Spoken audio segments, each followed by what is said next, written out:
días a todos y todas.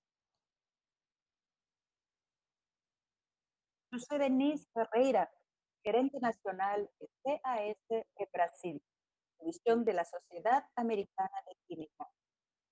Tengo el placer de invitarlos a participar en el primer webinar del CAS en América Latina, una división de la Sociedad Americana de Química. Vamos a discutir un tema muy importante y relevante, que es cómo la investigación científica ha impactado el sistema en la pandemia en América Latina.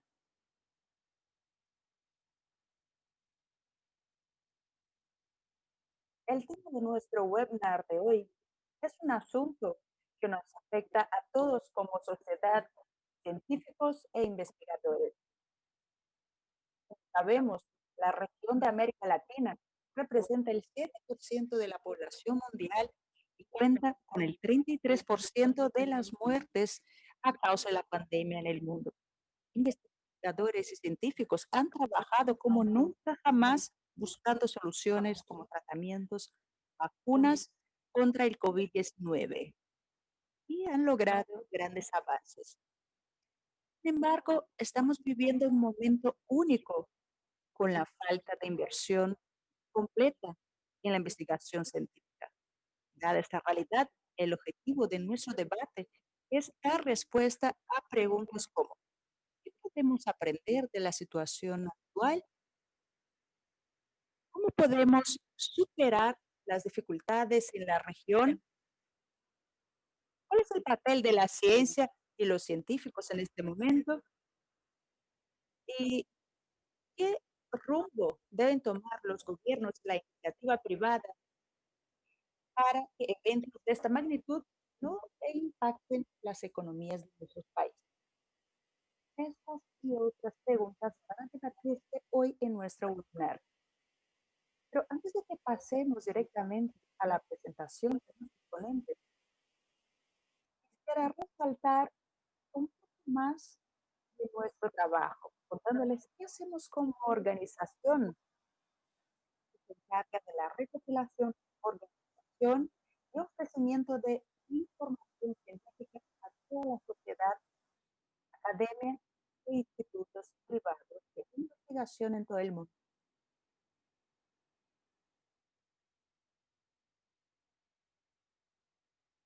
Somos una organización centenaria. En este momento pandémico que vivimos, ponemos a disposición varias fuentes de información a los investigadores de todo el mundo para que puedan avanzar en sus investigaciones contra el COVID.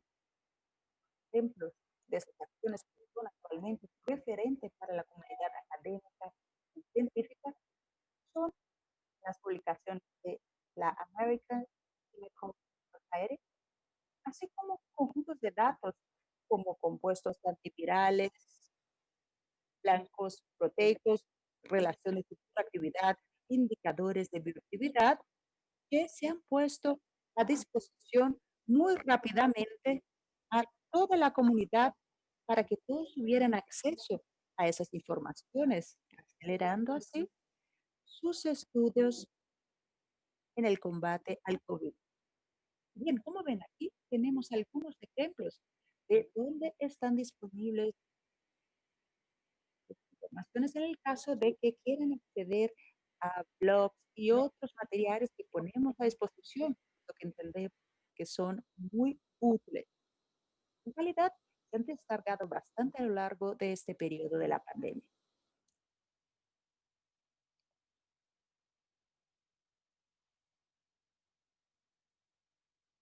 Aquí ustedes ven algunos ejemplos de cómo hemos reunido fuerzas juntamente con las instituciones de investigación, ofreciendo soluciones a la medida en hub de información para avanzar en esos tratamientos.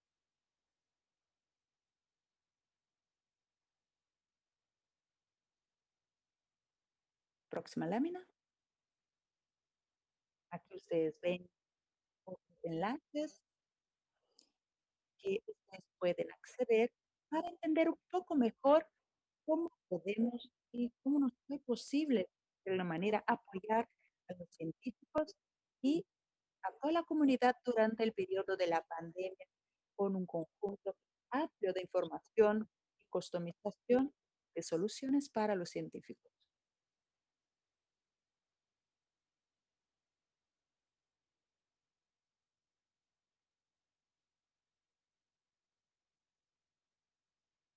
Actualmente, este es un tema de interés de todos nosotros, cómo la investigación científica ha sido impactada por la pandemia en América Latina.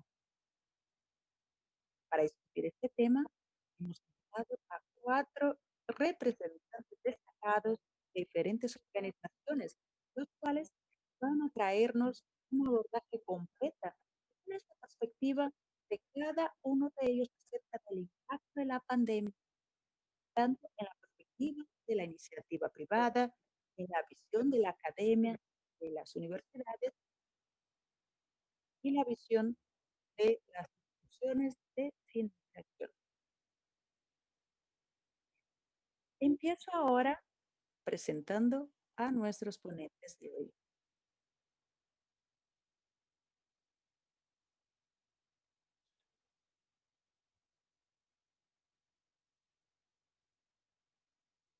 Con nosotros está el presidente de ALIFAR, Asociación Latinoamericana de las Industrias Farmacéuticas, con sede en Argentina, doctor Dante Alario. Contamos como presidente del consultor de la OEI, Organización de los Estados Iberoamericanos para la Educación, la Ciencia y la Cultura, con 23 países miembros, sede en la España y representación en 18 países. Floriano Pesco.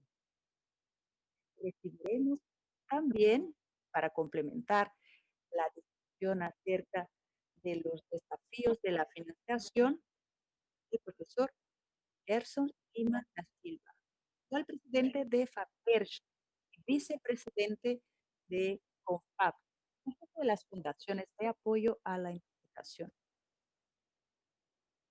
Está con nosotros también la representante del Butantan, profesora Sandra Bersoni, directora científica del Instituto Butantan, una de las instituciones de investigación más destacadas de Brasil y del mundo. Muy bien, empecemos entonces con las presentaciones, invitando a Floriano Pésaro de la OEI para que nos presente algunos datos acerca de la investigación científica en América Latina.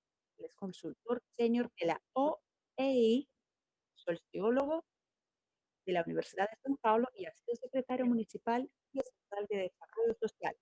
Él nos presentará los datos recopilados por la OEI acerca de la investigación científica en América Latina durante este periodo de pandemia.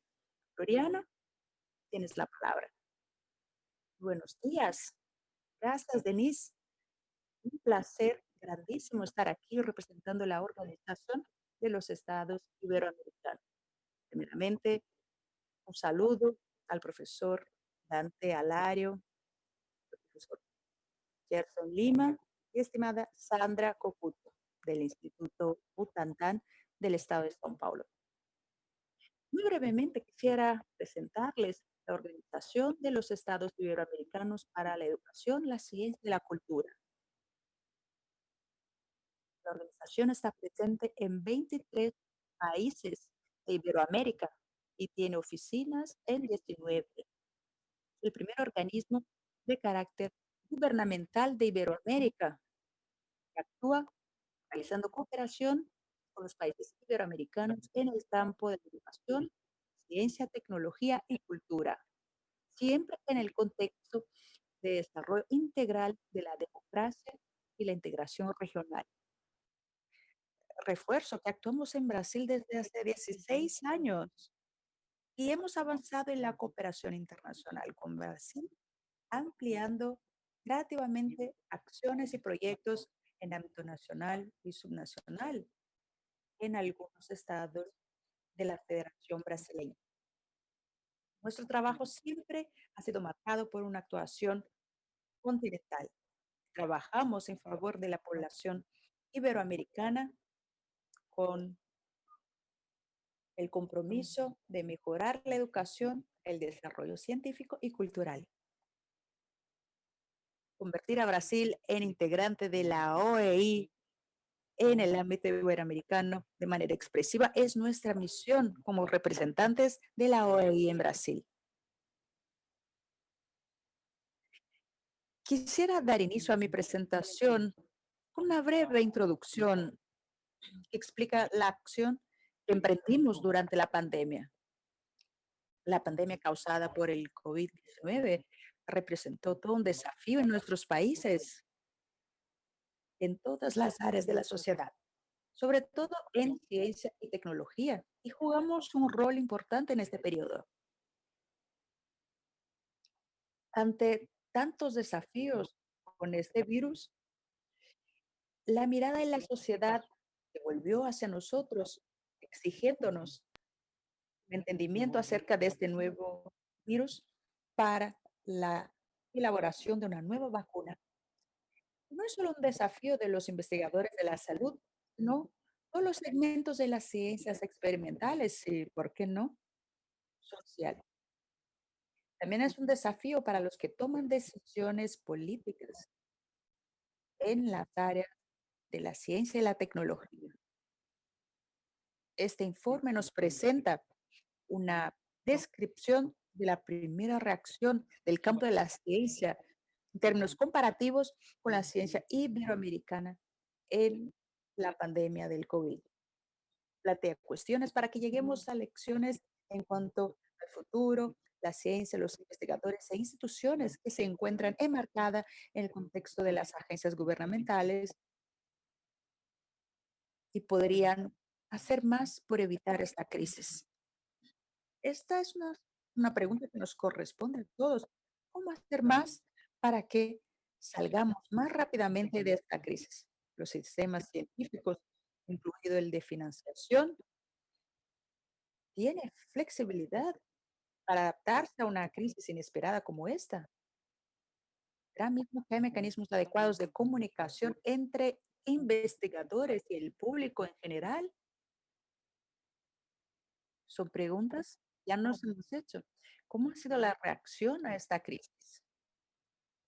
En los primeros días, en diciembre de 2019, se registraron en Wuhan, China, los primeros casos de pacientes afectados, que se conocerían como pacientes infectados por el COVID-19. En 30 de diciembre, la oficina de la OMS en China fue informada por entidades nacionales de varios casos de neumonía y entonces desarrollaron mecanismos para abordar el problema. Solo el 17 de enero de 2020 aparecieron en PubMed, la mayor base de datos del mundo, los primeros artículos sobre este asunto. Más allá de la importancia de la ciencia en la sociedad de hoy, creemos que esta crisis ha puesto de manifiesto la importancia del flujo de información entre países y también entre los pares de la ciencia y de la salud. Revistas científicas evaluadas por los investigadores son una herramienta vital de circulación y acumulación de conocimiento validado por otros investigadores. Fue sorprendente la velocidad de difusión de las publicaciones de varias revistas con documentos y más rápidamente que otras formas de comunicación como repositorios de preprints y además los actuales medios digitales que permitieron el acceso inmediato a estos documentos con evaluación de la publicación. La siguiente diapositiva, por favor. Recalco que además de que es un medio de comunicación entre los investigadores, el personal de la salud, las revistas científicas representan una riqueza de conocimiento certificado, algo que se puede analizar estadísticamente como mostramos ahora, para contabilizar la evolución de una cuestión específica. El ejercicio analiza las publicaciones de PubMed, cuyo nivel dinámico de actualización diaria permite relatar con detalles la investigación o las investigaciones sobre el COVID-19. Aquí contamos con varios institutos en América Latina que han trabajado con este tipo de investigación y las publicaron en PubMed. Hasta finales de marzo se ha registrado un crecimiento del número de documentos, pero solo a partir de abril este ritmo se ha acelerado. En julio terminamos 2020 después del primer artículo sobre el tema ya con 31.322 documentos. Como veremos en unos minutos, estos cambios de tendencia con la inclusión de documentos firmados por instituciones de Estados Unidos. Próxima lámina. Las primeras contribuciones que ustedes pueden verificar en la gráfica en PubMed. Próxima lámina. Muy bien. Aquí tenemos una comparación entre publicaciones anteriores y posteriores al COVID en PubMed por país. Luego hablaremos sobre la región de Iberoamérica.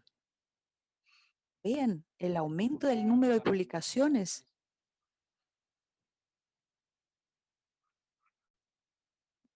Vemos el incremento del número de publicaciones en varios países.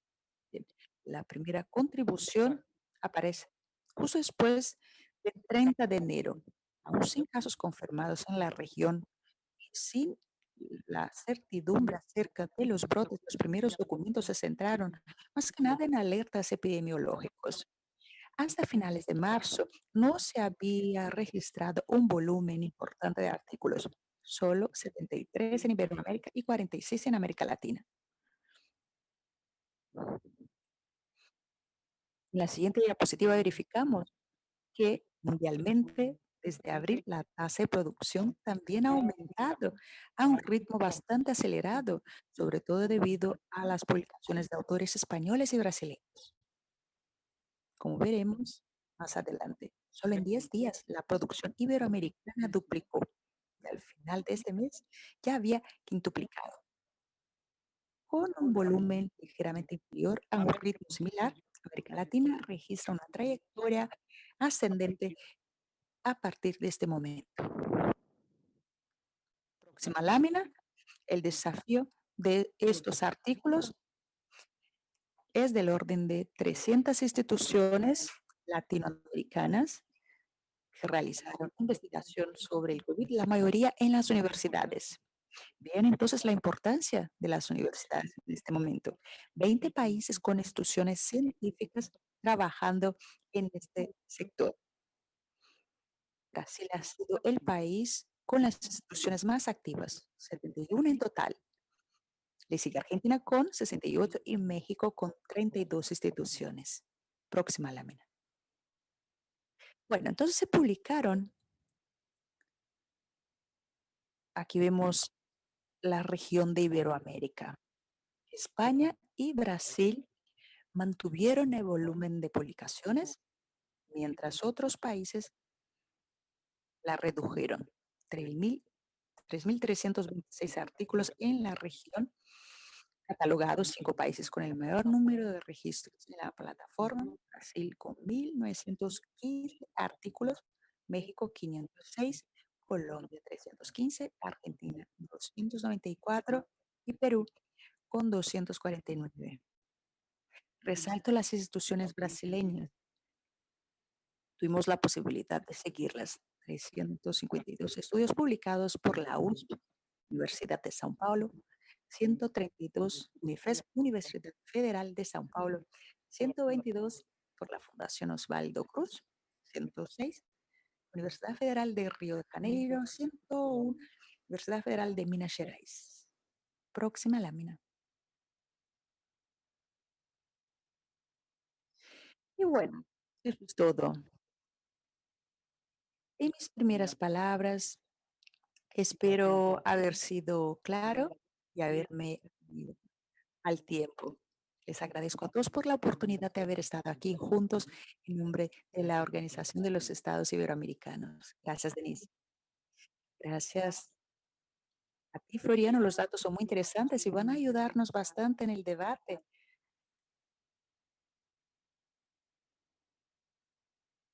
Muy bien.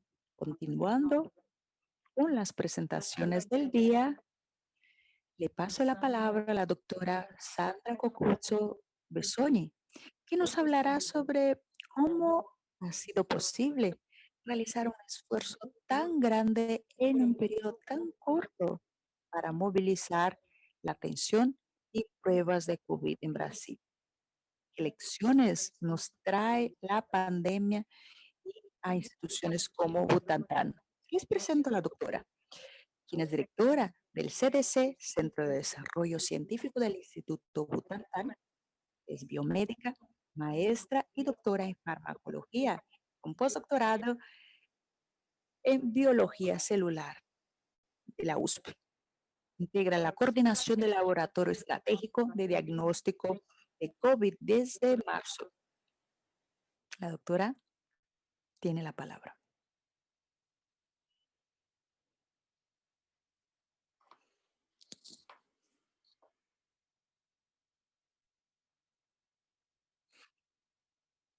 Buenos días, gracias por la invitación y la oportunidad. Próxima lámina.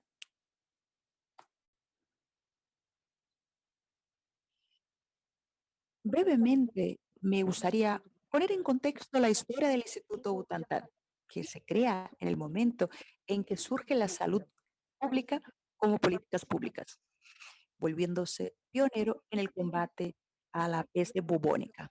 Iniciaron los estudios para la producción de suero antiofídicos con los accidentes por picaduras de serpientes, un problema de salud pública.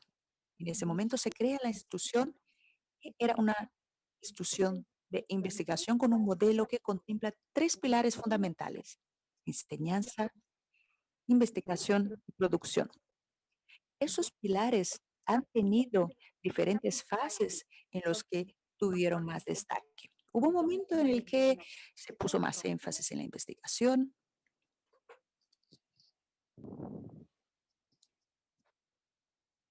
otro momento en el que se destacó un poquito más la producción y otro momento para la modernización. En los 80 ya se veía un reflejo positivo por las acciones iniciadas en la década de los 50, con la creación de una masa crítica científica fundamental, recursos humanos cualificados en la institución, en un momento en el que se creaba el CNPq y FAPES, instituciones de fomento científico del país. Todavía en los 80, en el Instituto Butantan, se creaban los cargos de investigador científico.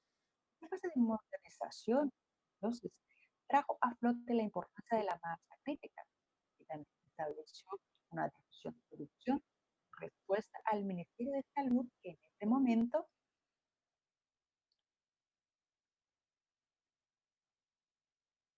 creaba el Sistema Único de Salud y una iniciativa por medio de un programa nacional de autosuficiencia de sueros y vacunas.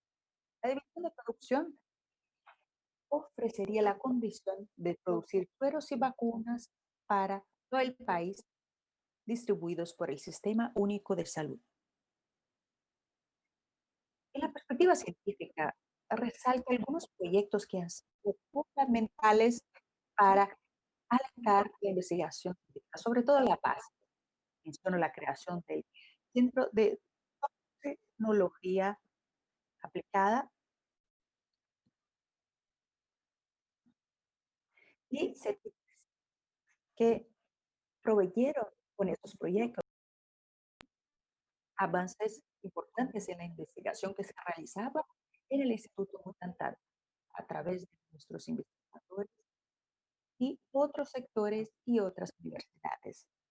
Por medio de estos proyectos, hemos logrado importantes avances en el conocimiento de la patología del envenenamiento y además, a partir de los venenos, la función de los péptidos y otros farmacológicos. Nos acercamos a la industria farmacéutica que veía en estas moléculas potenciales que se podrían investigar. Todavía en 2010 tuvimos la H1N1. Butantan ya era productor de la vacuna.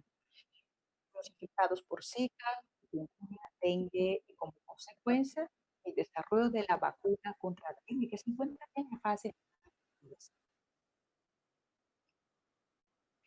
se pondrá a disposición para toda la población. Llegamos entonces a 2020 con el escenario el que vivimos hoy.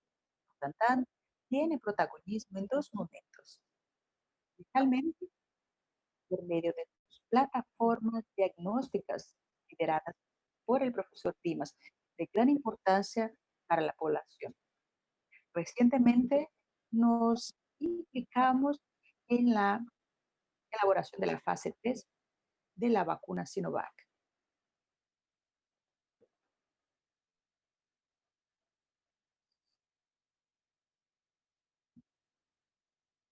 ¿Cómo se dio la pandemia en el instituto y cómo nos movilizamos ante ella? El Centro de Desarrollo Científico es uno de los pilares. Tenemos el Centro de Desarrollo y de Innovación con 141 investigadores. Aproximadamente entre 2018 y 2019 de 40 millones de reales en recursos. En 2020 tenemos prácticamente el mismo valor para proyectos del COVID, tanto proyectos estratégicos como aquellos que involucraban la vacuna. ¿Y qué se refiere ahora al Centro de Desarrollo Científico? Somos 94 investigadores repartidos en 14 laboratorios, en los cuales se realiza efectivamente investigación científica. Creamos entonces el Laboratorio de Diagnóstico Estratégico, el cual esencialmente, próxima diapositiva, el cual fue consolidado con la participación del Centro de Desarrollo Científico y del sector de control de calidad. Y ese es un punto importante en mi presentación. Explico. Hablo de la importancia de la integración a la hora de realizar todo nuestro trabajo a lo largo de la pandemia. De manera breve, con nuestro Centro de Desarrollo Científico y Control de Calidad, establecimos una área certificada adecuada para la recepción y registro de todas las muestras que nos llegaban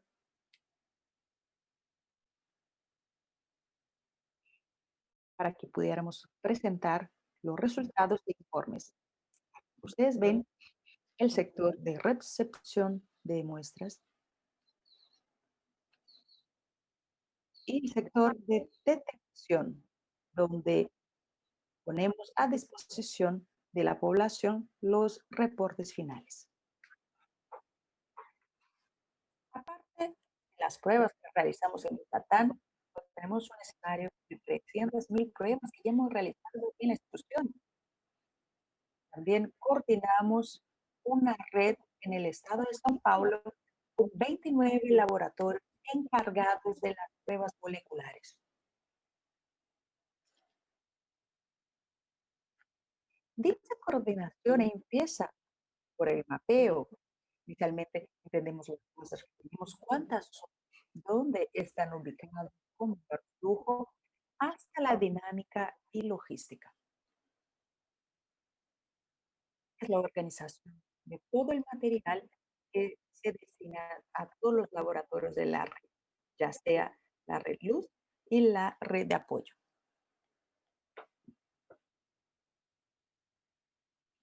Aquí ustedes ven nuestro almacén. Es así como monitoreamos el sistema a diario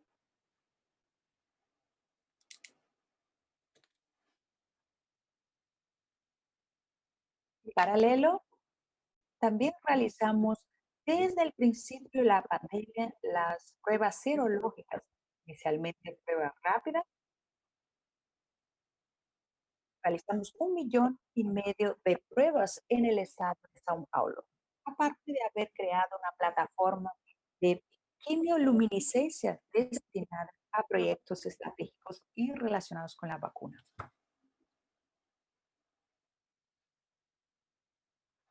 ¿Qué ocurre entonces? El año que viene, 2021, tenemos el aniversario del Instituto Butantan. 120 años de historia. ¿Qué vamos a hacer este año para celebrarlo? En realidad, toda esta articulación y de qué forma pensamos la investigación básica, lo que se refiere a la financiación y nuestro papel en su fundación para que la articulación que ha sido muy ágil y muy rápida va a continuar con el escenario de los próximos meses. Esos serían los temas principales para nuestra discusión a lo largo de la reunión. Les agradezco muchísimo por la oportunidad. Gracias, Sandra. Muy interesante y muy rica presentación. Tenemos bastante materiales, ¿verdad? Para nuestra discusión. Estoy animada.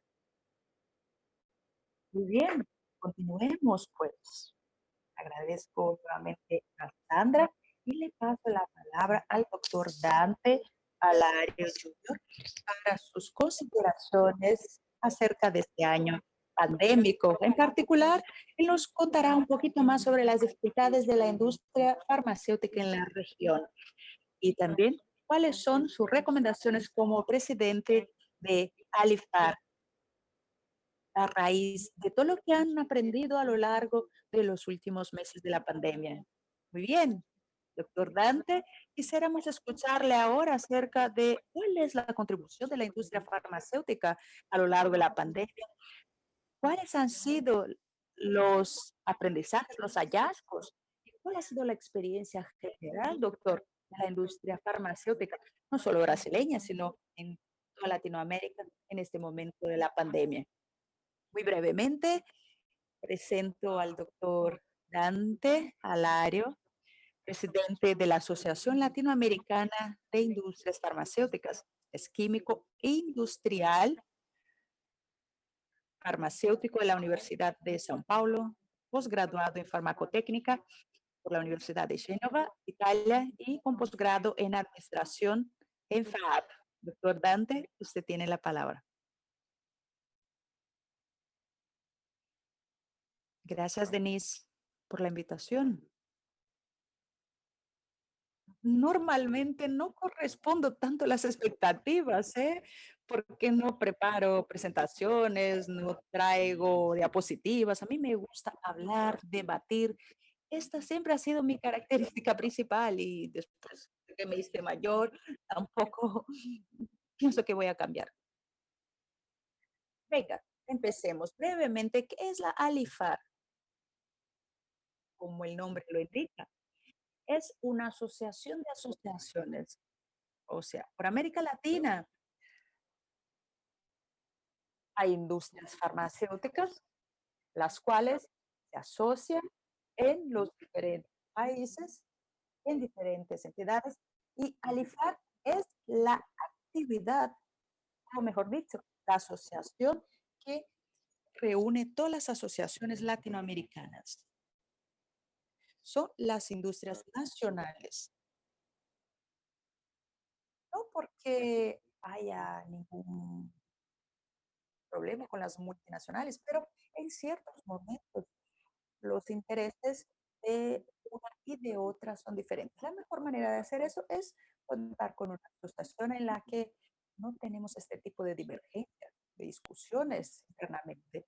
Me refiero, por ejemplo, al tema de las patentes. Entonces, de eso se trata nuestra asociación, Alifar, la cual empezó hace 40 años, surgió a principios de los 80 inicialmente con 3 países, especialmente Argentina, Brasil y Uruguay. Ha ido expandiéndose y tenía como objetivo principal la existencia de una política cada vez más integrada entre los países latinoamericanos, siempre con respecto a la industria farmacéutica. Lógicamente, el intercambio de información entre países, porque se notaba claramente que la política que se implementara en un país ciertamente se implementaría también en otros países. Y esas políticas siempre llegaban por los países más pequeños, entre comillas, más vulnerables, digamos. Cuando digo más vulnerables, no es en el sentido despectivo. Y cómo esas políticas se diseminaban por toda Latinoamérica, pensamos que sería importante que contáramos con una entidad para que pudiéramos estar enterados y preparados para realizar acciones más contundentes por parte de las entidades. Y lo que digo tiene que ver sobre todo con las cuestiones de patentes. Alifar no se pone en contra de las patentes, sino en contra de los excesos que se producen. No apoyamos para nada los excesos y luchamos contra ellos. Muy bien, básicamente esto es lo que hacemos. Hoy somos 15 los países que integran la asociación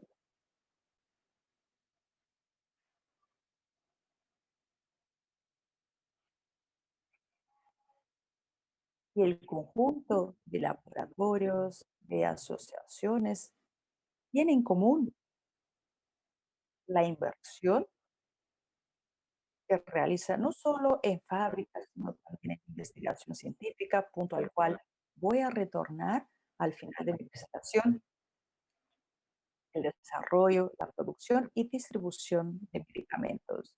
Y cuando me refiero a la investigación científica, en América Latina, estamos hablando de algo relativamente nuevo, al menos en el sector farmacéutico privado. ¿Por qué?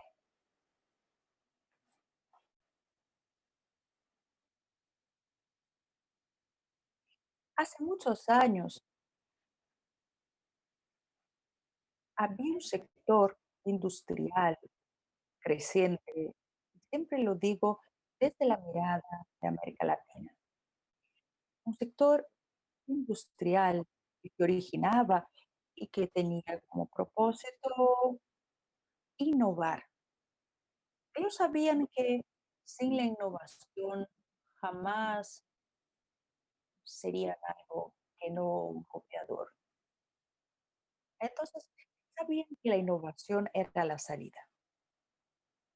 Y entonces las empresas empezaban a adquirir notoriedad, pero lamentablemente cuando llegaban a ese punto, las compraban las empresas multinacionales y así los laboratorios nacionales siempre han ido estado restringidos a un pequeño número. Pero desde hace 10 años ha habido un movimiento muy intenso del sector privado nacional de inversión masiva en la innovación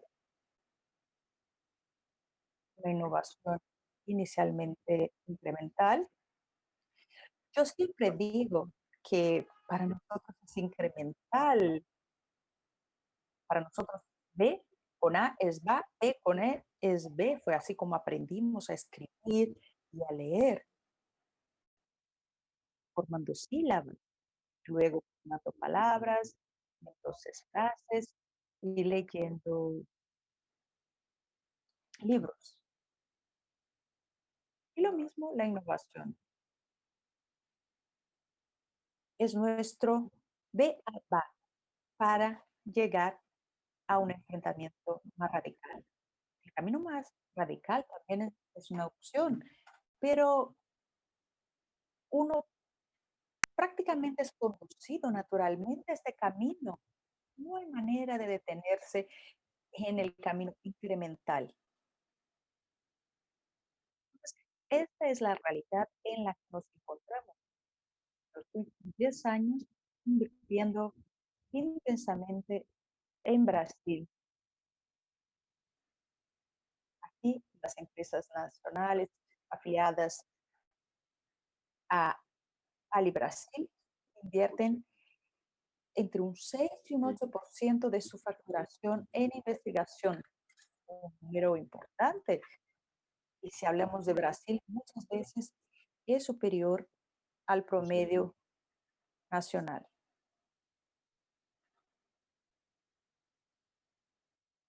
Bueno, ese es el futuro, lo sabemos, y no habría manera de imaginar otra posibilidad. Respondiendo ahora a la pregunta de Denise sobre cuál ha sido el principal aprendizaje en esta pandemia. Respondo la pregunta y lo dejo aquí para que tengamos un espacio para debate y otras voces. El- la gran lección, en mi opinión, es una tesis antigua de Alifar. Creo es importante aumentar la autonomía de los países latinoamericanos en la producción de insumos farmacéuticos activos, es decir, materias primas utilizadas en la industria farmacéutica. ¿Qué ha ocurrido en la pandemia? Los más grandes productores de fármacos, como China e India, han tenido serios problemas. La India, un poco menos que China, pero tiene una muy buena producción interna. Ahora bien, el gobierno chino, como es natural, lo entendemos, no nos gusta, pero lo entendemos, priorizó la atención a su población interna. Entonces, no siguió con las exportaciones a todo el mundo. El problema empezó en China, detuvo su producción y generó muchos problemas. A esas alturas, los países latinoamericanos que adquieren hasta un 90% de insumos de estos países, básicamente de este país, de China y de la India, se vieron en un apuro porque tenían que cuidar a su población y no tenían acceso a materias primas. Y cuando sí tenían acceso, la materia prima se encontraba a unos precios altísimos. Una hormona de $7,000 pasó a $52,000. Imagínense ustedes,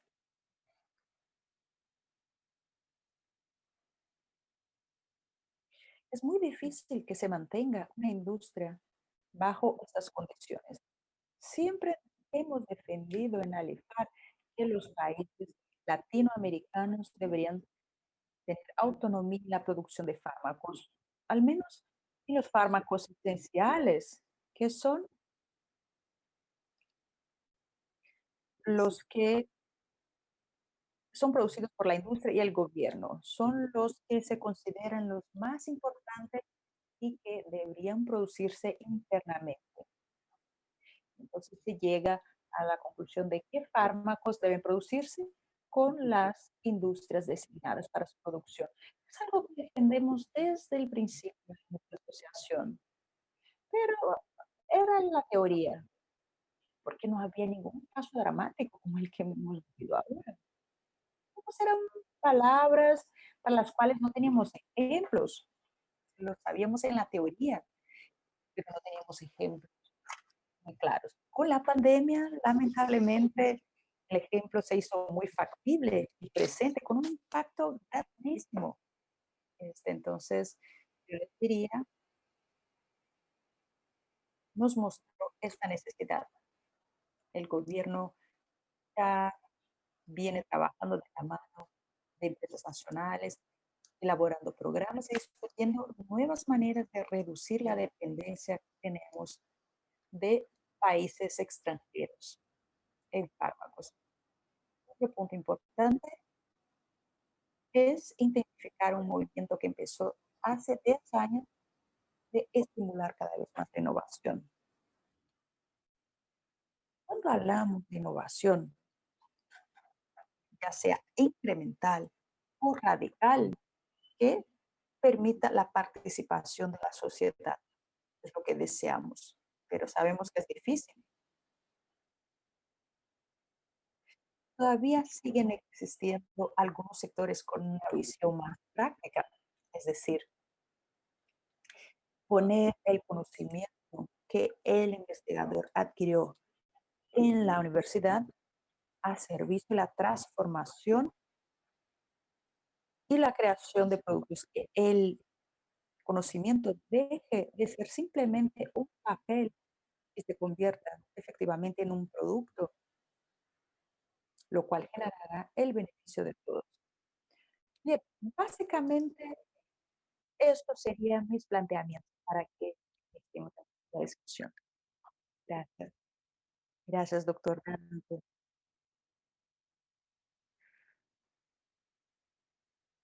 Quisiera agradecerles a todos, continuando con nuestro próximo ponente, profesor Gerson Lima da Silva, presidente de FAPER y vicepresidente de CONFAP, Consejo Nacional de las Fundaciones de Apoyo a la Investigación. Doctor, doctor físico y profesor titular de la Universidad Federal de Río de Janeiro, miembro de la Academia Brasileña de Ciencias, premiado por su investigación en biología cultural. Doctor Gerson, quisiéramos escuchar su análisis acerca del impacto de la pandemia en los órganos de fomento en Brasil. ¿Pudiera darnos una perspectiva con respecto al impacto en la financiación en América Latina? Es interesante, y también en la perspectiva de la agencia de fomento que usted representa. ¿Cuáles han sido las principales acciones en este periodo, doctor? Usted tiene la palabra. Buenos días a todos y a todos. Un saludo especial a los colegas de este webinar, que estoy aprendiendo bastante. Floriano, Dante, Sandra, gracias, Denise, sea este institución de la que formo parte. Bien,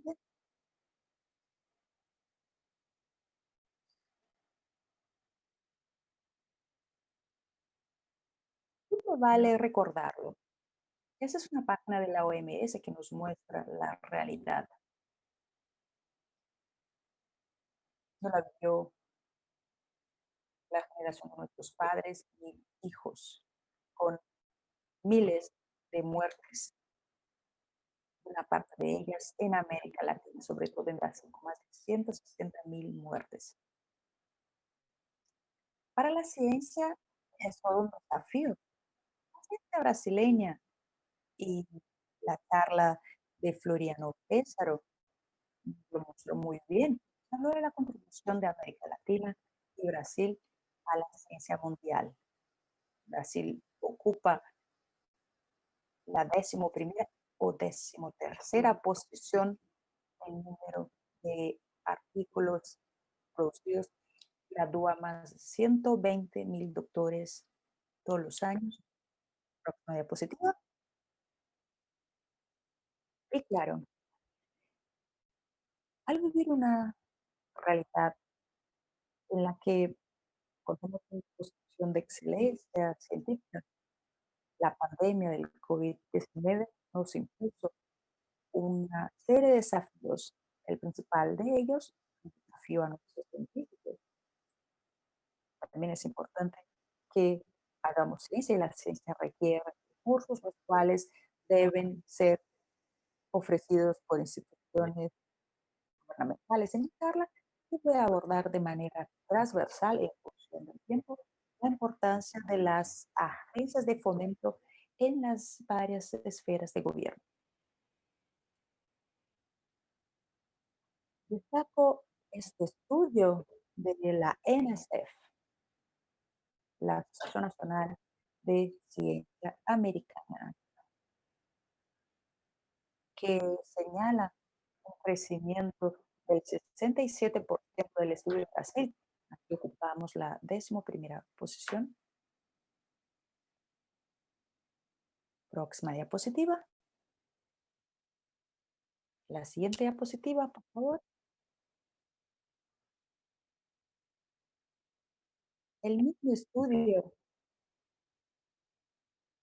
revela una cuestión importante en Brasil, que es el liderazgo en la calidad. Brasil se encuentra en este cuadrante, en el que se encuentran también España, Estados Unidos y otros países desarrollados, en lo que se refiere a la producción científica en el sector de la salud. Esto muestra que se trata de una oportunidad, como también se ha discutido en la charla del doctor Floriano. Vemos la importancia de Brasil y de otros países de América Latina de avanzar en el conocimiento del COVID.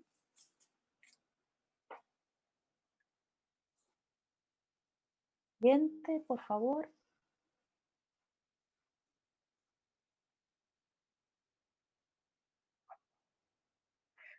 ¿Cómo relieve el papel de las agencias nacionales de UCA, FINEP, los recursos del FNDP? Lamentablemente, desde el 2015 se han visto recortados en un 90%, lo cual queda evidente en esta gráfica. Véanla, entre 2015 y 2016, con la pandemia de Zika virus, aportamos una gran contribución. De Brasil salieron las evidencias tanto clínicas como la experiencia clínica. Importantes experiencias de varios investigadores en todo el país mostrando la relación entre el Zika virus y la microcefalia. Actualmente nos encontramos en una situación de poca financiación, entonces hubo un avance y un esfuerzo de las agencias para invertir recursos, pero nuevamente necesitamos más inversión en salud. Y es algo que encontramos en las agencias estatales, regionales. Otro punto es la importancia de la ciencia básica. El avance de la investigación queda bien representado en esta figura. Para obtener un producto, tenemos que empezar por la investigación básica. Y lo explicamos claramente en la charla del doctor Dante, presidente de Alifar, que nos mostró la importancia de que contemos con innovación radical. Y si no tenemos ciencia básica, se nos hace muy difícil tener cualquier tipo de innovación radical. Si se reducen los recursos, ya sabemos lo que ocurre. Bueno, al reducirse los recursos, buena parte de la investigación no puede ocurrir. En Brasil está el CONFAP, Consejo Nacional de las Instituciones de Apoyo a Investigación Científica,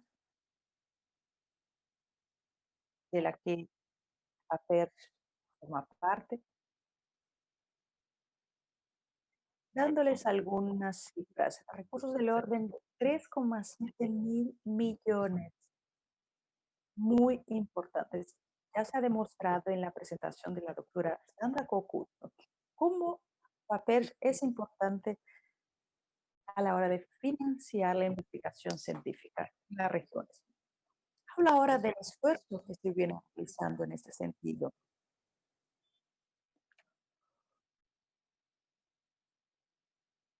También hemos sido afectados por los años más difíciles en términos fiscal y económico.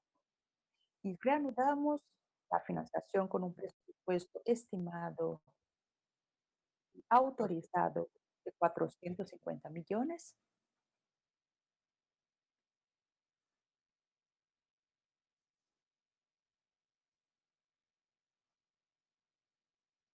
Teníamos muchos planes para este año. De hecho, realizaríamos muchas acciones en este momento, pero al final nos hemos visto impactados por el COVID.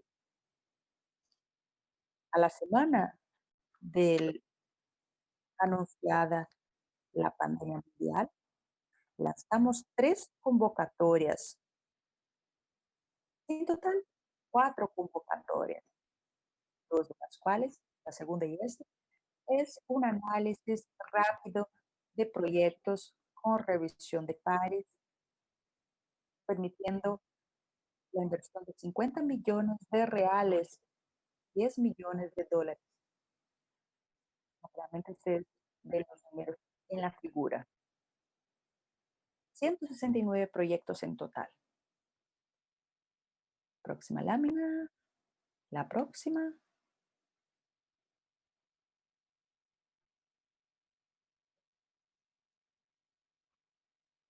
Esta es una convocatoria muy importante con 6 redes que están trabajando en genómica, cómo podemos controlar la epidemia con diagnóstico molecular, algo que también ya se ha mencionado, sumamente importante. Durante las semanas y meses se realizaban los diagnósticos moleculares en las universidades. Apoyo a la infraestructura, laboratorios de bioseguridad, proyectos, en total 4, apoyo al uso de herramientas de inteligencia artificial para la estimación de los escenarios futuros, por ejemplo, de una ola, y la creación de una red de empresas dedicadas a este sector, que ha contribuido bastante al desarrollo, por ejemplo, de equipos de seguridad, ventiladores más baratos que los que se vendían en el mercado.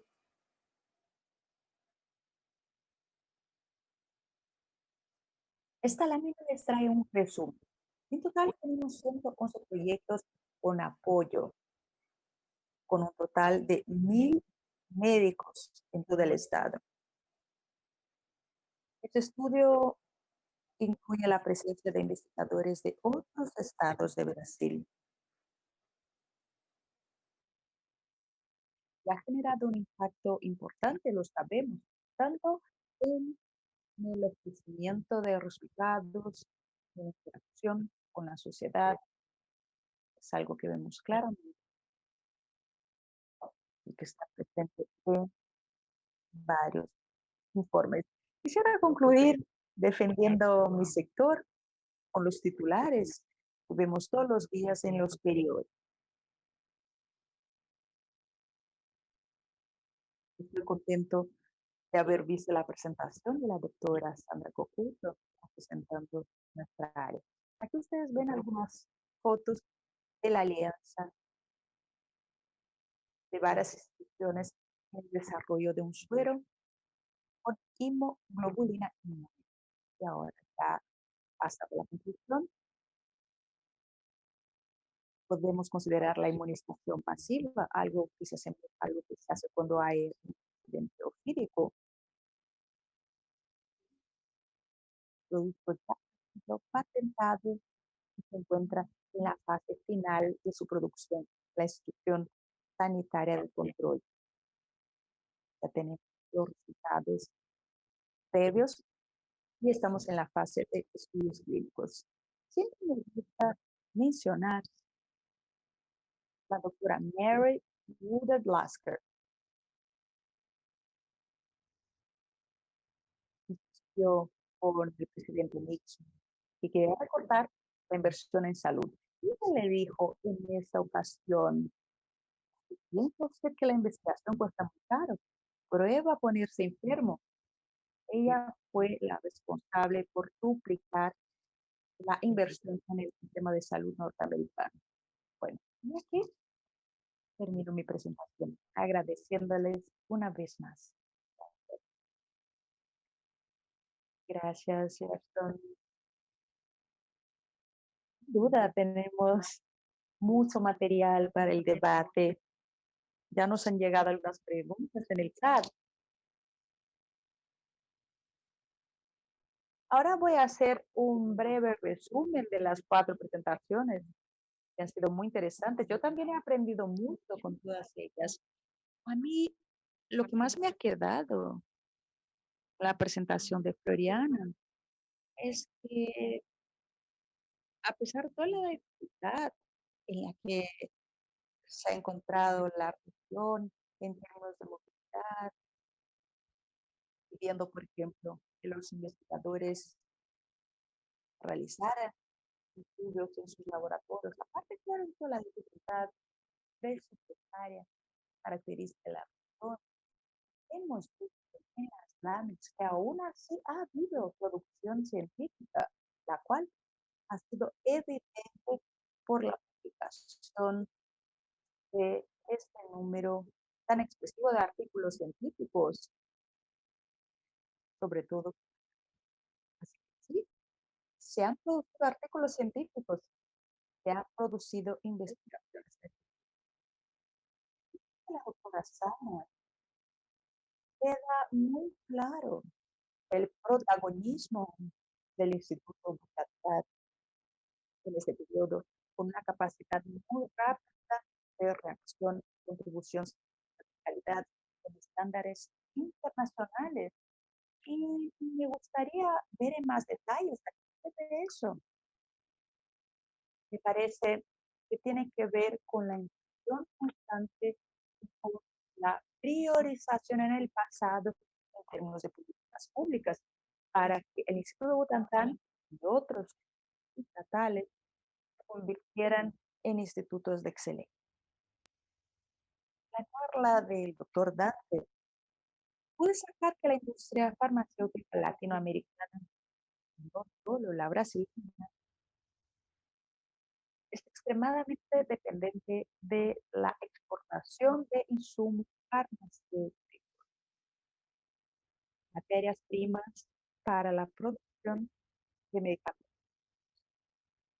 A eso hay que añadirle durante la pandemia no solo la dependencia de estas exportaciones y aquí abriendo la ventana de oportunidades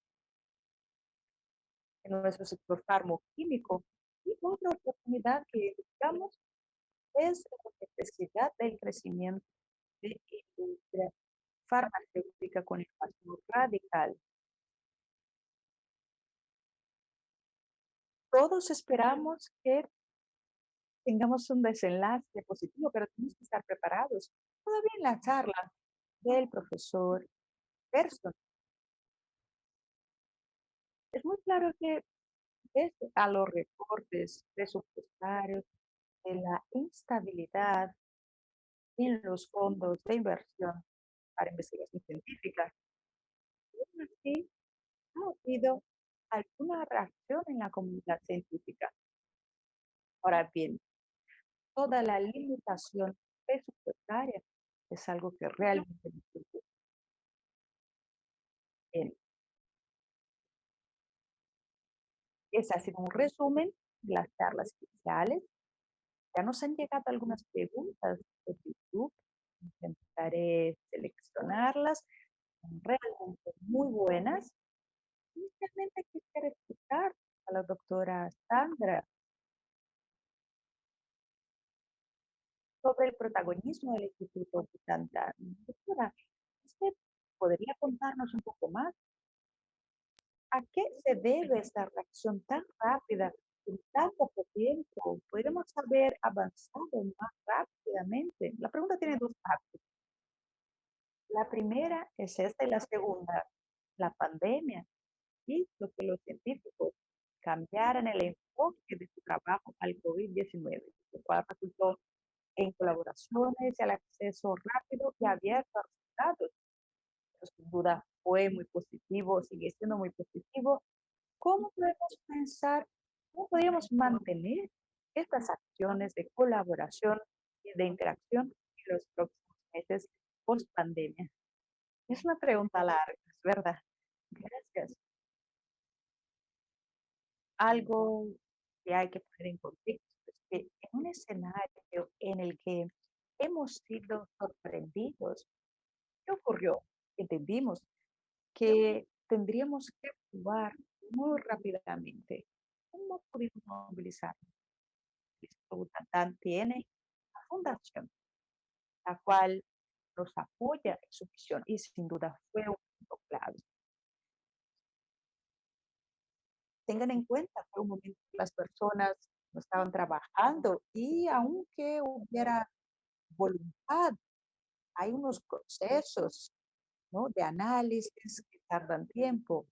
Así que un punto que fue fundamental fue, primero, fuimos a articularnos internamente el sector de investigación básica con algunas institucionales y, lógicamente, con el apoyo de la Fundación Butantan, que dentro de lo posible, aún con todas las dificultades de adquisición de productos de insumos, porque realmente nos fue muy difícil todo lo que necesitamos para la realización de pruebas. Todo el mundo lo necesitaba. Era un momento en el que Europa consumía todos los insumos de manera muy expresiva, un consumo muy alto, y todos necesitamos lo mismo. Entonces, aún con la posibilidad de adquirir insumos, nos fue muy difícil mantener el abastecimiento para dar respuesta a la demanda de pruebas. Entonces, Butantan, en el frente de combate COVID, había muchas pruebas interrumpidas porque no había flujo, no había personal suficiente. Pero hemos ido construyendo la red. Entonces, de aviación, la adquisición de materia prima, ahora la dependencia que tenemos de otros países, eso fue muy crítico. Y a veces perdimos fuero, imagínense, realmente es un punto muy crítico en nuestro proceso, es un gran desafío que se pudo mitigar por el apoyo de la Fundación. Bueno, de cara a las próximas etapas, Denise, hay algo que me quedó muy claro. Contar con un investigador en la frontera del conocimiento es fundamental. La división científica está formada por diferentes pilares, de la biología animal al desarrollo de vacunas. Eso es importante para que establezca la frontera del conocimiento, que se consolide el conocimiento. Ahora, cuando nos encontramos ante la necesidad de dar una respuesta rápida, que cuente con un espacio específico en el que podemos articular investigadores, una plataforma a disposición, fue una lección, es algo que aprendimos de cara al futuro, fue fundamental. Ahora, sin esta agilidad, la posibilidad de mantener esa estructura sería muy difícil. Entonces es una coyuntura. Fue importante que estuviéramos integrados y que hubiéramos contado con el apoyo financiero de la Fundación Butantan. Perfecto, doctora Sandra. Yo creo que tendría una pregunta destinada al profesor Gerson. ¿Cómo la inversión constante es importante? ¿Cómo esto se mostró Lo hemos visto en Butantán.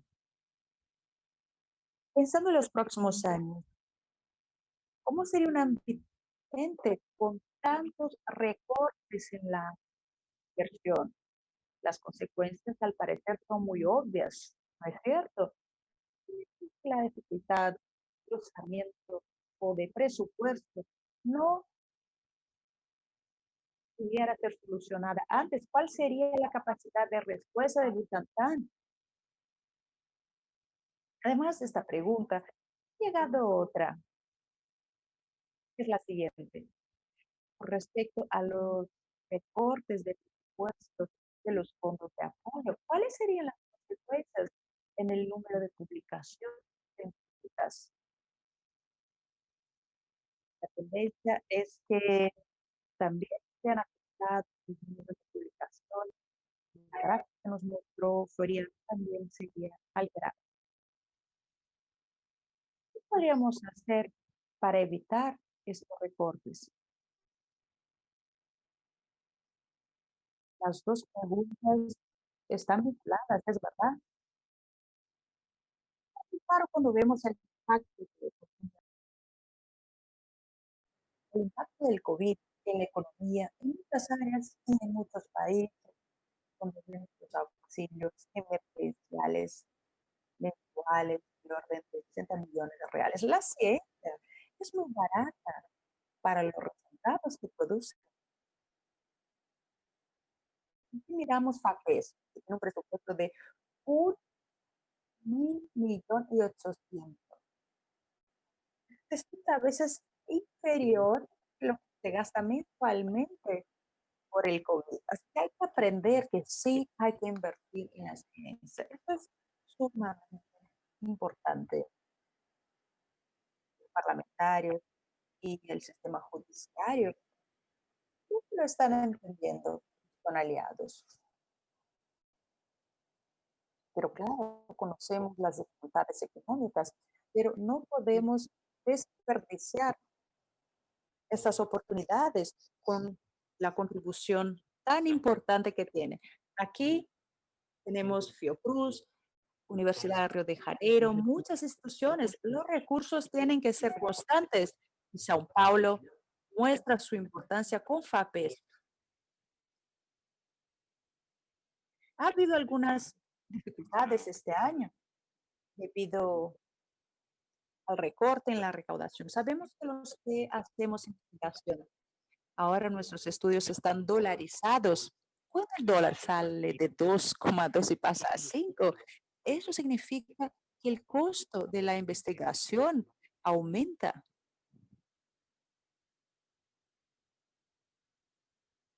En términos federales, vemos una tendencia. Ya hemos aprobado una ley que prohíbe la contingencia de fondos para investigación científica. Nuevamente, estoy hablando de recursos de 4.000 millones por año que podrían mejorar la investigación científica.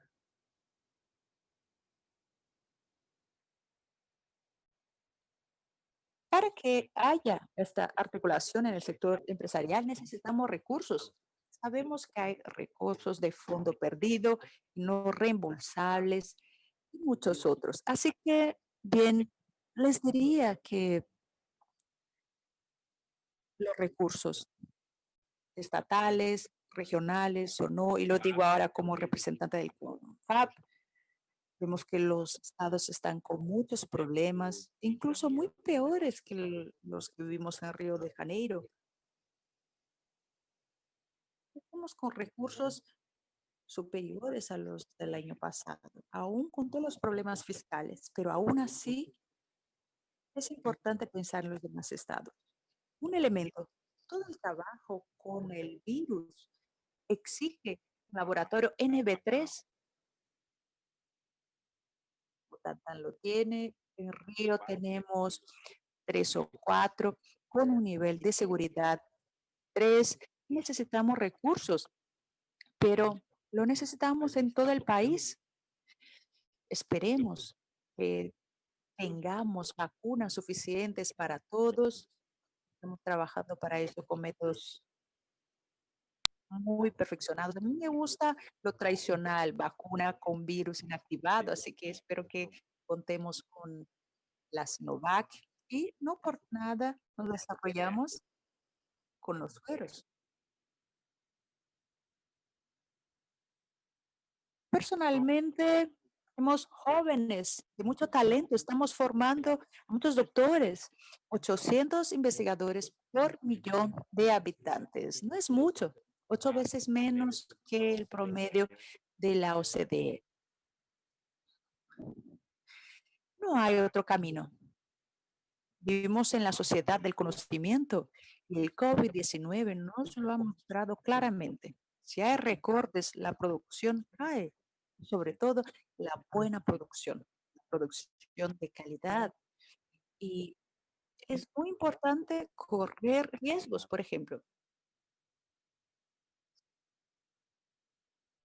Hay grupos que trabajan en la formulación de vacunas, quizás vacunas que tengan un periodo más largo de protección. Tenemos que entender mejor el funcionamiento de este virus que afecta muchos órganos del cuerpo humano, no solo los pulmones. Hay miles de investigadores que han dejado de trabajar en su línea de investigación y se han puesto a dedicar el COVID. El investigador a veces deja de recibir un premio, un reconocimiento y se pone a trabajar para obtener más conocimiento sobre el COVID. Estos talentos no se pueden desperdiciar. Si no invertimos en investigación, y no son muchos, vean el ejemplo que les di inicialmente, que realiza un comparativo financiero. Por ejemplo, el auxilio que se está dando actualmente en todos los gobiernos en comparación con lo que se invierte en ciencia. Pero la inversión en ciencia puede generar grandes resultados. Creo que poquito a poco los miembros ejecutivos, los parlamentarios han tenido una mejor comprensión. Muy bien. Todavía en la misma discusión sobre el presupuesto. Claro, podemos seguir por mucho tiempo con las preguntas, pero lamentablemente se nos agota el tiempo. ¿Y si pensáramos en modelos alternativos de financiación, aparte de la inversión federal? ¿Sería una solución para que reduciéramos la volatilidad? Quizás pudiéramos estimular la iniciativa privada, ¿no? Pero tenemos otras preguntas en el chat que no hemos, pues. Esta la voy a destinar a Floriano, a ver si podemos responderla y avanzar un poquito más en la discusión. Floriano, con respecto a lo que nos mostraste sobre los datos de la producción científica en América Latina, hay una diferencia entre Brasil y los demás países. ¿Usted cree que esta diferencia en la producción se debe únicamente a la falta de inversión? Es decir, aquí se invierte efectivamente un poco más que en comparación con nuestros vecinos, al igual que España, también en comparación con lo que se produce en número de artículos, ¿verdad? Que Brasil. Esta es la primera pregunta. La segunda pregunta, ¿usted cree que la creación de una suerte de comité científico latinoamericano llevaría a todo el bloque a una realidad de más publicaciones científicas? ¿Eso se opondría a la situación del restante del mundo? Es una pregunta importante. Todos han aprendido mucho con la crisis. Sandra nos ha traído esta visión. El aprendizaje que hemos tenido y que nos exigió mucho esfuerzo en poco tiempo. Esto ha quedado claro en todos los argumentos que se han traído en las charlas. América Latina e Iberoamérica en general, incluyendo España y Portugal, tiene un 8,8% de toda la producción mundial en este periodo, mientras que América Latina tiene un 4,4%. Sea como sea, estamos muy rezagados, es verdad, en términos cuantitativos en la producción científica y en comparación con el restante del mundo. Acordémonos que la región de Iberoamérica produjo el 8,8% de toda la producción mundial. Son datos de PubMed. Segundo, cada país tiene su estructura para la investigación científica. Brasil, al igual que España, fue más productivo en términos de materiales. Podemos realizar un análisis de la calidad del material que se produjo, pero en términos cuantitativos es posible. Hay estructuras de investigación más antiguas y consolidadas. Esto es algo que se nota, a excepción de Argentina y México. Los demás países, bueno, incluyó también Portugal. Los demás países tienen una estructura para la producción científica, digamos, más contemporánea. Cuando vemos una institución como Fiocruz, centenaria, o el Instituto Butantan, o bien en México, vean, España produjo 1.359 artículos y Brasil 781. España produjo prácticamente el doble de Brasil con estructura y recursos mucho mejores en términos de inversión. Si comparamos los recursos que se invirtieron en tecnología en esos países, veremos que la producción brasileña, mexicana y argentina, en especial proporcionalmente, fueron superiores en comparación con la inversión que recibieron. Incluye otro punto interesante que tiene que ver con la producción y colaboración internacional. Ha habido colaboración, efectivamente. El 40% de los proyectos han sido colaborativos en plataformas que permitían el intercambio de información entre los diferentes países, especialmente España, Brasil y México, lo que explica el México en la tercera producción en términos de producción científica. Ha habido, sí, una coparticipación y el intercambio de experiencias entre los países. Entonces, así que es el 4% de los artículos a los que hacemos referencia han sido firmados por coautores iberoamericanos en Brasil y España, el 8% con mexicanos. Denise, ha llegado otra pregunta por el chat en YouTube sobre la cuestión de género. Quisiera hacer hincapié en un punto muy importante, Denise.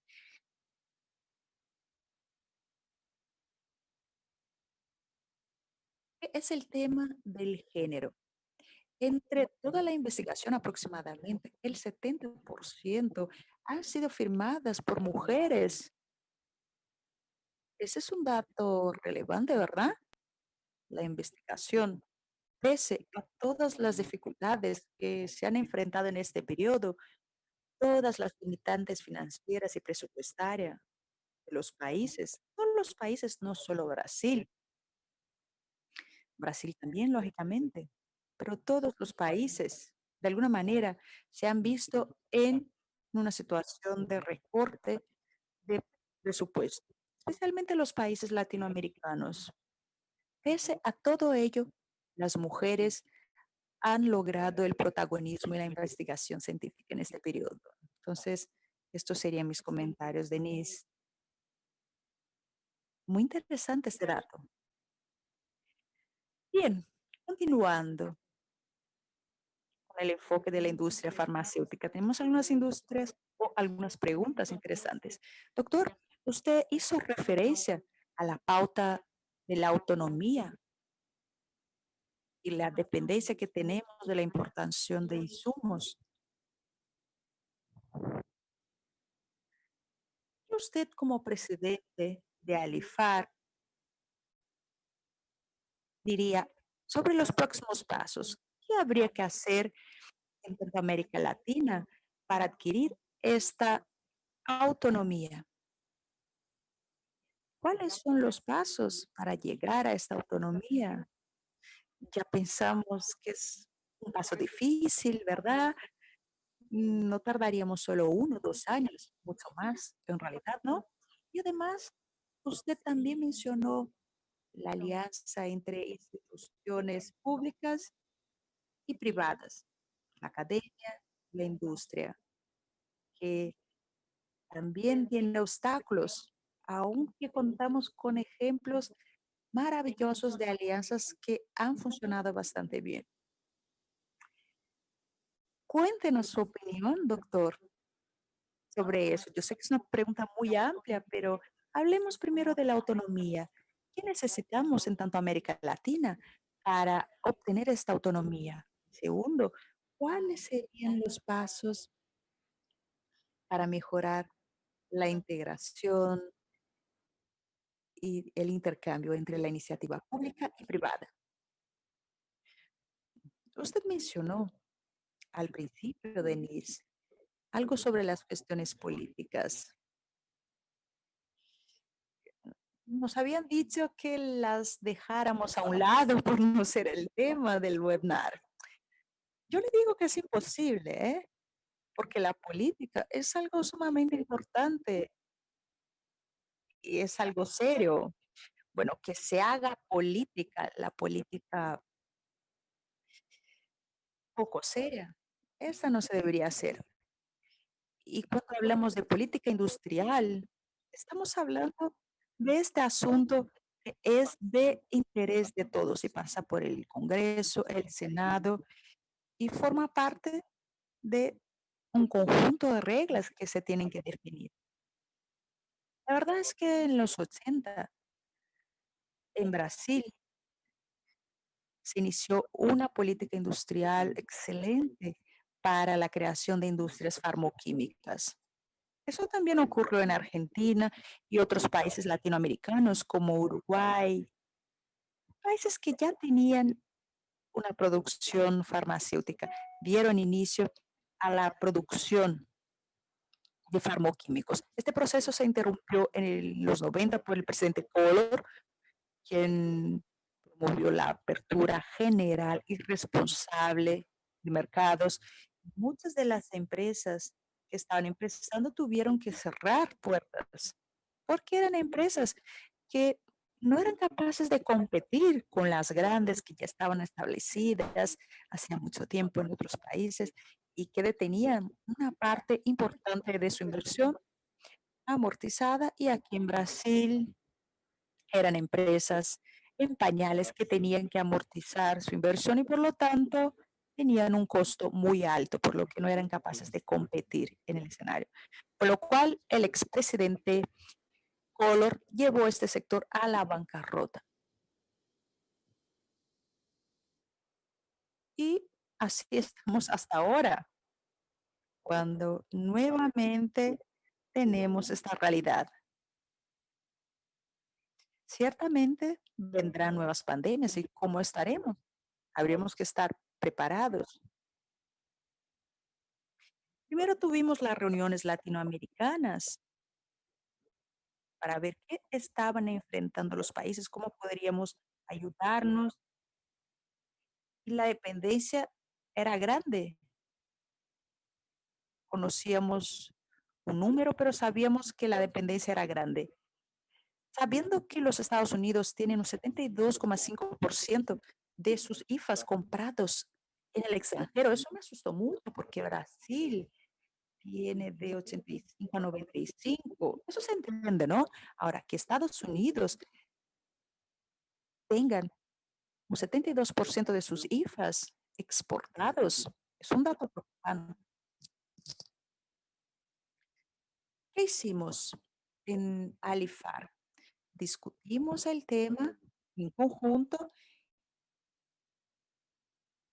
Brasil ya estaba en discusión con el Ministerio de Ciencia y Tecnología, la Salud y el Ministerio de Economía un proyecto que permitiera la reducción de nuestra dependencia. Eso se llevó a Alifar. Otros países ya pensaban en ello y lo que se decidió es que cualquier proyecto de cualquier empresa que desarrolle materias primas sea entendido no como mercado nacional, sino como mercado latinoamericano, de manera tal a que se amplíen las posibilidades y en términos comerciales que la industria sea más viable. Eso es lo que se está haciendo. Los planes son de cada país. Cada país tiene su plan. Cada país tiene sus características. Hay que respetarlas. Les digo que en Brasil hay 4 entidades que trabajan en ese sector. Las 4 están trabajando juntamente con el gobierno. Prácticamente se reúnen cada 15 días discutiendo los próximos pasos. Estos próximos pasos van a depender de una política industrial. Si el gobierno no establece este tipo de política, se nos hará muy difícil establecer una posibilidad de autonomía para Brasil. No le pedimos al gobierno, y esto es importante que se recalque, no le pedimos dinero al gobierno. No se trata de eso. Lo que queremos es una política, es claridad en las reglas. Esto es fundamental. Y me refiero a políticas de gobierno, no, o mejor dicho, de Estado, no de gobierno, porque el gobierno de turno quizás a él le interese y al otro no. Entonces es importante que contemos con políticas de Estado. Queremos esta política que no será de gobierno, sino de Estado. Así nos encontramos hoy, Denise. Estamos caminando despacito. El gobierno tiene una serie de problemas y encima yo entiendo las dificultades. No nos gusta, ¿no? Porque todo lo que queremos, lo queremos con mucha prisa. Lo importante es que si el gobierno entiende nuestra necesidad, entonces las conversaciones efectivamente son positivas.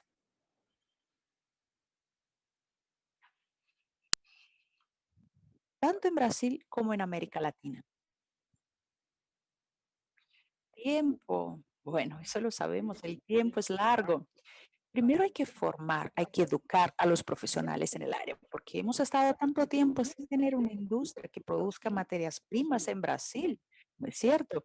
Hay un par de industrias que producen medicamentos en Brasil. La universidad, bien, de una manera, se ha centrado en otras actividades, ya no a la investigación para la industria farmacéutica.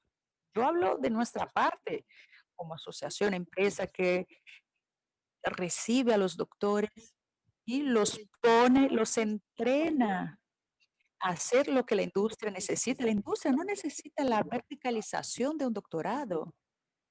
Necesitamos la horizontalización del conocimiento. Es diferente lo que ofrece un doctorado y lo que necesita la industria. Son cosas diferentes, pero es así, el proceso es largo. Empieza desde abajo con la formación, así como dijo el profesor Gerson. Se requiere la investigación básica, eso es natural. Solo llegamos a la punta pasando por la base. El proceso es largo. ¿Estamos dispuestos a eso o no? Sí, sí. Bueno, y los demás países latinoamericanos. Pero no es un proyecto rápido y que nos permite llegar a un nivel importante. No menos de 10 años, Denise.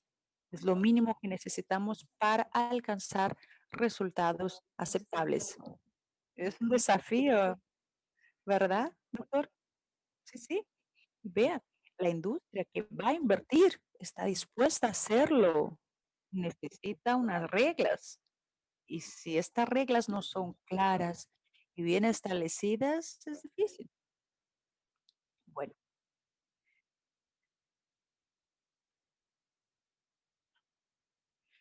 esa es la realidad de hoy.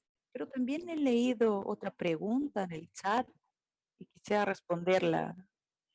Bueno, tenemos tiempo para dos preguntitas. Ya no tenemos mucho tiempo, doctor.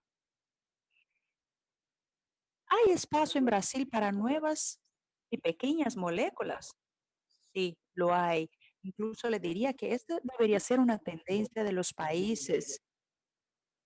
¿Por qué? Porque hoy todos nos enfocamos a las moléculas biológicas de alto costo. No hay sistema único de salud ni en Brasil ni en otros países americanos que tendrá el presupuesto para esto. La solución es el uso de pequeñas y nuevas moléculas que se abandonaron y es natural que sea así, porque las demás cuestan $6,000, mientras una molécula pequeña cuesta quizás $10, como mucho. Así que es natural que no se invierta en la molécula pequeña, pero nosotros específicamente estamos haciéndolo, estamos trabajando en ese sentido en nuestra empresa con un grupo propio de investigadores y estamos yendo muy bien. En el futuro tendremos más espacio para eso, porque con los biológicos como los tenemos, ciertamente van a viabilizar muchos tratamientos. Así que la salida es el uso de pequeñas moléculas. Es una gran oportunidad, ¿no, doctor? Y bueno, solo un resumen general con una pregunta para todos que se debe a otra experiencia, la desinformación y la difusión de fake news, de informaciones falsas, que son un problema muy serio en varios países que vienen enfrentando la pandemia. ¿Cuál es la posición de ustedes al respecto? ¿Ustedes creen que este sería el momento de fortalecer la ciencia? Porque la ciencia viene demostrando sus resultados con el número de tratamientos, de ensayos clínicos e incluso con vacunas. ¿Será entonces que este sería el momento para fortalecer la ciencia en la sociedad? Si pudieran responderlo brevemente. Denise, ha sido una preocupación de Butantan desde el principio de la pandemia. Empezamos con la enfermedad, lo que la comunidad estaba tratando de entender,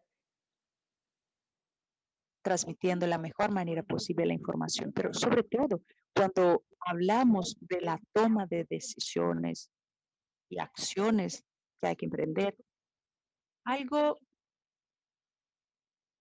que le dimos mucha atención es nuestra página, nuestra internet, nuestras redes sociales, porque pensamos que no podemos interferir en el comentario de una persona en otros medios, pero tratamos de hacer que nuestra información fuera criteriosa, consistente. Tenemos prácticamente un diario de todo lo que se ha discutido sobre el COVID. Todos los días las personas entran a nuestras redes, nuestro sitio web, pueden encontrar todos los temas que involucraron a nuestra institución con respecto al COVID, ya sea respecto a la vacuna, las investigaciones serológicas. Realizamos un trabajo muy importante en este sentido, con muchas cohortes, muchas comunidades periféricas, residencias de ancianos, prisiones. Hemos realizado un trabajo muy amplio y de todo esto tenemos un reporte consolidado, paso a paso, que está a disposición de todos. Cualquiera que acceda a las páginas oficiales del Instituto Butantan podrá obtener toda la información. Entonces sí, podemos ofrecer a las personas las condiciones de verificar una información. Excelente, Sandra. Una buena iniciativa de Butantan en el combate de las fake news, las noticias falsas.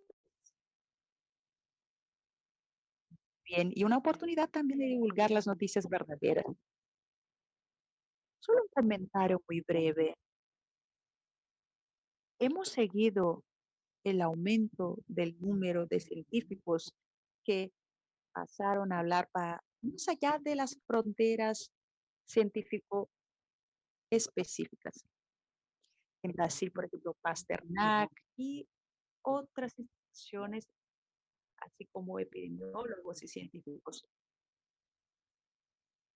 Y lo que verificamos en Brasil y otros países, primeramente, fue un mayor acercamiento de la ciencia, de la investigación con laboratorios, con la iniciativa privada, iniciativas públicas y privadas trabajando en conjunto en la investigación. Le dio más credibilidad a los institutos de investigación y a las empresas. Notamos en toda Iberoamérica una relación gana-gana en términos de investigación científica y también en términos de la difusión de ellas, asociando, por ejemplo, marcas de instituciones públicas a instituciones privadas. Lo que es muy interesante a la hora de pensar el futuro. Por otra parte, también vemos la relevancia de otros países que inicialmente no invirtieron tanto, no le dieron tanta importancia a la realidad actual. Sociedades que negaban la información que se difundía desde la academia. Lo que notamos es que la ciencia ha ganado. Yo diría que sí. Al fin y al cabo, las instituciones científicas prevalecieron frente a las fake news. Qué bueno saber que la ciencia ha ganado. ¿Y a usted qué le parece, doctor Dante? Yo le diría que no hay un momento para la ciencia. Para la ciencia, los momentos son importantes. Es posible analizar la evolución de los países. Si no medimos la ciencia es fundamental. Si me preguntas, ¿este momento sería apropiado? Yo les diría que el momento es interesante, que reforcemos la parte científica es importante, porque es impresionante las estupideces que se han publicado. A veces son tonterías puras y a veces son tonterías políticas. No siempre bien intencionadas, pero lo hemos percibido. Opiniones científicas a veces se mezclan con opiniones políticas. Ahora, se han difundido muchas noticias falsas. Es impresionante. Yo integro muchos grupos y siempre tratamos de aclarar la información, pero la verdad es que se ha divulgado mucha fake news. Es una barbaridad. Yo no sé si no sé un momento en el que debiéramos reunirnos. Yo digo algo, yo soy parte interesada, yo soy la industria, dirán, no, habla por la industria. No, no, el investigador, no, el investigador es neutral en esta historia. Sí, existe una oportunidad, doctor, de las organizaciones científicas de educar a las personas, exactamente, Sandra, o mejor, Denise. Es importante que eduquemos a las personas acerca del valor de la ciencia. Exactamente.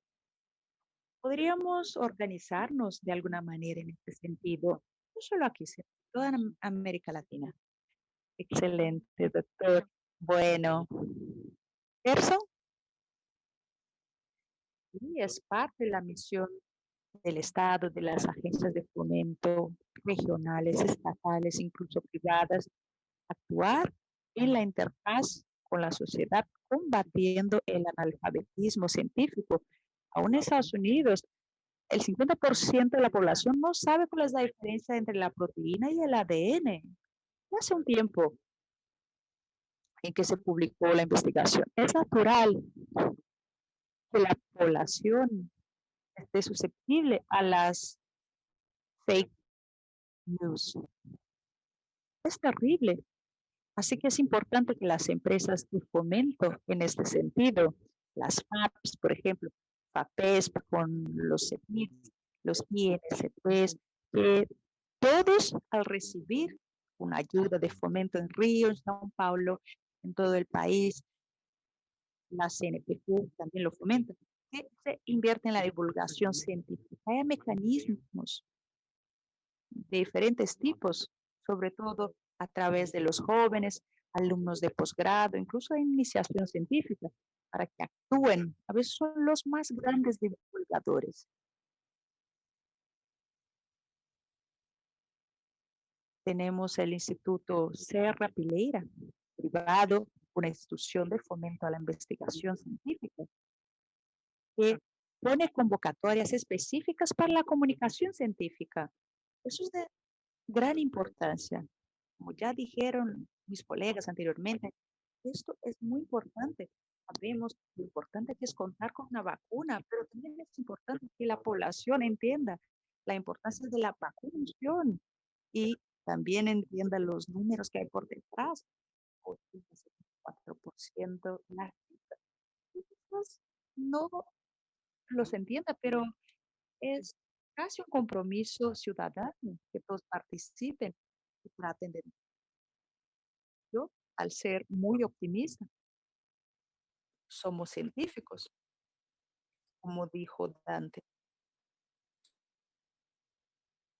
Algunos son muy buenos en la divulgación, pero desde los científicos trabajamos con los medios sociales, con la televisión, y es muy importante. Cuando nos escuchan, nos dan crédito. Cuando Natalia Pasternak, por ejemplo, divulga resultados, las personas ven que no somos tendenciosos, que no hay tendencia política, en fin. También cité a Natalia. Hay centenas de investigadores que participaron en debates y que aclararon la importancia de la ciencia. Y la ciencia no siempre tiene las respuestas, eso sí, tiene siempre las preguntas. Entonces es muy importante que transmitamos esta honestidad, esta transparencia, que la vacuna con el 90%, el 95% de la eficiencia, tendremos que seguir estudiando, investigando. Todo esto es muy importante. Claro, el sector privado juega un papel fundamental. Menciónense de las inversiones de instituciones privadas, de bancos, resaltando una fundación de un banco que nos ha ofrecido recursos importantes y ha participado, no aceptando las fake news, sino la verdad, que no es una verdad absoluta, va cambiando, es verdad, a veces vuelve atrás. Antes cuestionamos, era importante que se usara la mascarilla o no. Hoy ya sabemos que es importante, ya es casi como una vacuna, pero son lecciones, son hallazgos de la ciencia. Y la ciencia en general en el mundo nos va a dar un gran ejemplo de su acción. En un periodo récord vamos a lograr no solo una, sino varias vacunas. Muy bien. Bueno, sí, es un tema muy interesante. Podríamos estar aquí mucho tiempo discutiendo no solo este, sino muchos otros temas, haciendo incluso una segunda ronda, pero ya no tenemos mucho tiempo. Hemos avanzado 25 minutos, ya vamos retrasados, lo que muestra que la discusión es interesante, el tema es actual, polémico. Hemos podido cubrirlo. Al final hemos mostrado la opinión de las instituciones que ustedes representan y ciertamente vamos a llevar muchas lecciones de este webinar, que es cómo la investigación científica ha sido afectada por la pandemia. No todos son puntos positivos, pero los hay, es verdad. Nuestra visión es siempre pensar que no, todo es tan difícil, no hay presupuesto, no hay dinero, todo son noticias falsas, pero hemos visto ejemplos concretos de iniciativas serias, de cifras que hacen posible la inversión en la ciencia y muestran el interés de cada uno de ustedes que representan sus instituciones, haciendo que este movimiento avance en la sociedad, al fin y al cabo, se vea beneficiada y que la ciencia sea la gran vencedora. Es lo que queremos no solo con la vacuna, sino con el seguimiento en la inversión, que sigamos avanzando como región en nuestro aporte científico, no solo para América Latina, sino globalmente. Bueno, paso a la fase de agradecimientos a cada uno de ustedes por el tiempo dedicado, por haberse preparado para hablar sobre la posición de las instituciones que ustedes representan, la investigación, y agradezco a los que nos escuchan, diciéndoles que la presentación estará disponible por YouTube. Si quieren, enseguida podemos enviarles el link. Doy por terminado este webinar, agradeciéndoles a todos por su participación, por habernos escuchado. Agradezco en nombre de la Organización de los Estados Iberoamericanos. Ha sido un placer estar aquí con todos ustedes. Un placer. Gracias. Un gusto estar aquí con ustedes. Igualmente, ha sido un placer y les agradezco mucho por la invitación. A ustedes.